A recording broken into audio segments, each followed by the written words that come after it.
Proyektchi roli, lekin bu investorga foydami yoki marketing tuzog'imi? Keling raqamlarda ko'rib chiqamiz. Bugatti Mercedes Place allaqachon sotilib bo'lingan, lekin hozir investorlar qancha foydada?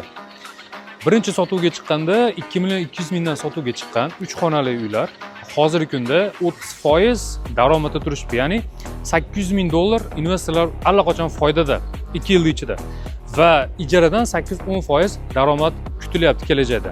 Endi tasavvur qiling, bitta bino shuncha daromad berayotgan bo'lsa, butun boshli shahar sizga qanaqa daromad berishi mumkin? Chunki Mercedes-Benz City qurilyapti, Bugatti butun dunyodagi yagona shaharda quryapti. Yangi proyektda endi bitta bino emas, butun boshli shahar bo'ladi. Birinchi fazani o'zida 6 ta binodan iborat bo'ladi.